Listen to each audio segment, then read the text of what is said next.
When people talk about the medieval world, they usually talk about kings and knights and castles. But the truth is simpler and darker. The medieval world was a machine built to keep people in place. Not metaphorically, literally. It was a system designed so that most people would live and die within a few miles of where they were born. Bound to land they didn't own, serving lords they didn't choose, inside a hierarchy they could not escape. And the people living inside that system, they knew it. A ninth century record puts it plainly. The man is tied to the land, and the land to the Lord, neither may part from the other. That wasn't poetry. That was their policy. It meant you are not a person in motion. You are an asset attached to soil. Feudalism wasn't a culture. It was a resource control architecture. It was built after Rome's network collapsed. When the empire fell, it didn't leave chaos. It left a vacuum. And in that vacuum, power didn't disappear. It fragmented. It broke into pieces. It became modular.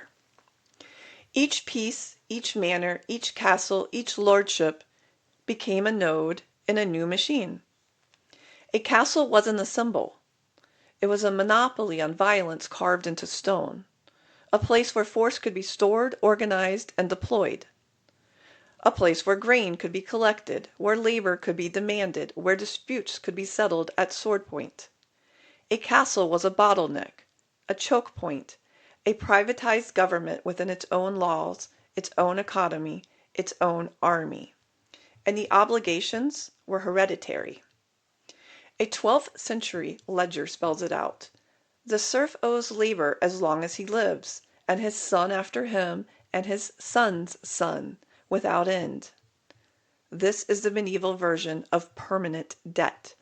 Not financial, but existential. But violence alone couldn't stabilize the machine.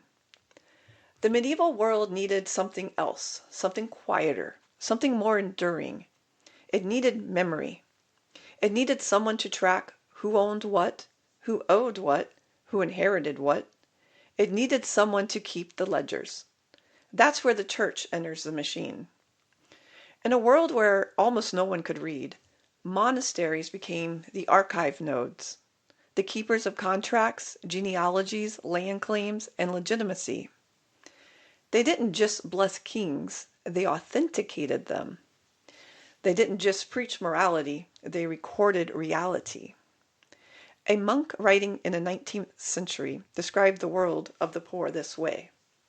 For the poor, the world is a great prison, with the Lord as its keeper. That line is the emotional truth of feudalism. Not oppression, containment. And mobility was illegal.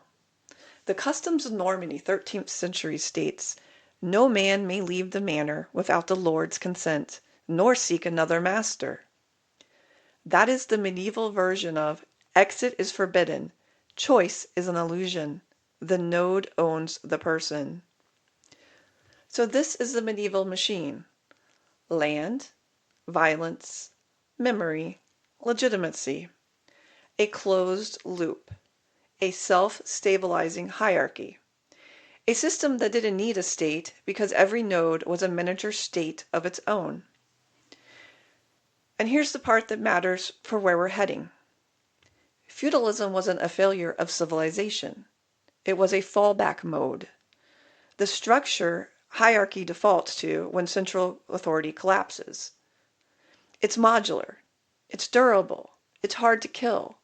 And it's the closest historical analog to the world we're drifting toward now. Because techno-feudalism isn't a metaphor. It's a return.